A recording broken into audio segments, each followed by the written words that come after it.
Have you ever wondered how pearls are made? I mean, how do some of the simplest, most primitive creatures on the planet produce perfect little spheres whose iridescent shine is unmatched by any other material in nature? Maybe you think you know a little bit about how pearls are made, either from a science class or a viral video. Most of us might already know a thing or two. But today I want to talk to you a bit about the science behind how pearls are formed and how pearls have come to be the only gemstone in the world that are made from a living organism. Officially the oldest known gemstone, pearls were a central commodity in many different cultures throughout history and across the globe.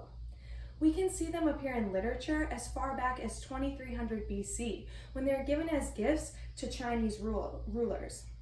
We can first get an idea of how they were used as a status symbol in 1st century BC, when Julius Caesar passed a law stating that pearls can only be worn by the ruling class. In his jewelry editor article, The History of Pearls, One of Nature's Greatest Miracles, Ace Anderson says the abundance of natural oyster beds in the Persian Gulf also meant that pearls carried great importance in Arab cultures, where a legend stated that pearls were formed from dewdrops swallowed by oysters when they fell into the sea. Before the advent of cultured pearls, the Persian Gulf was the center of the pearl trade, and pearls were the main commodity and source of wealth in that region before oil. Pearls were also a symbol of various supernatural mythologies as well as wealth in some cultures. For example, in ancient China, people wore pearls to symbolize purity, whereas knights in the Dark Ages of Europe would often wear pearls into the battlefield because they were said to have safety and protective properties. There's even a legend that Cleopatra would crush up pearls and put them in the wine glasses of her guests at parties so that they would have medicinal properties, but most people just think it was because she wanted to have the most expensive parties in the world. This history of pearls, of course, is centered around natural pearls, which are formed when a parasite or a particle of food, rather than that proverbial grain of sand, works its way into a mollusk like a clam or an oyster.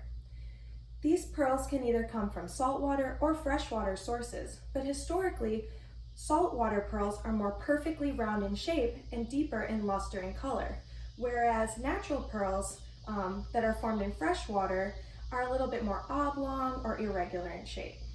In both cases, the mollusk forms a protective sac around the irritant called a pearl sac as a defense mechanism.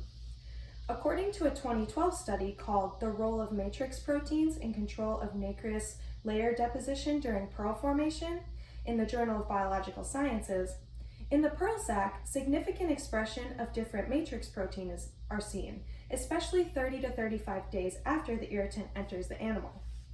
This increase in protein expression means that the mollusk is going to lay down alternating layers of two different minerals, aragonite, which is a shiny iridescent mineral, and conchiolin, which is a membranous protein. These sheets of aragonite, conchiolin, form a material called nacre, aka mother of pearl, which surrounds the irritant layer upon layer. In order for a standard sized pearl to form enough nacre to be putable on the market, it takes about 3 years to accumulate the sufficient number of nacre layers. But although any mollusk with a shell has the potential to form pearls, according to the American Museum of Natural History, naturally occurring pearls are really rare and found in perhaps 1 in every 10,000 animals.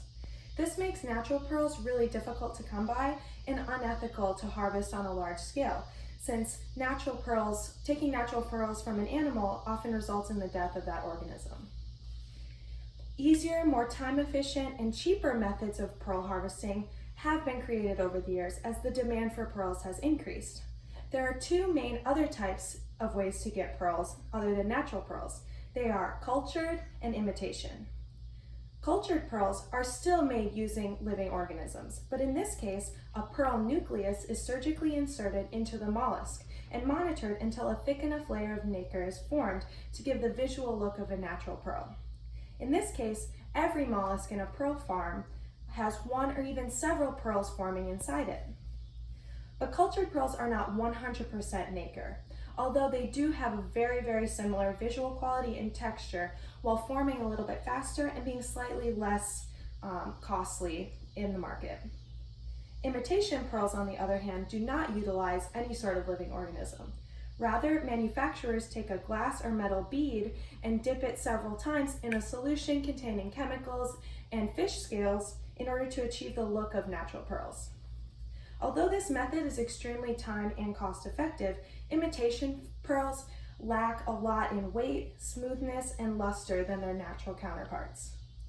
However you get them, pearls are extremely unique from other different kinds of gems in their formation, their color, their texture, and their history.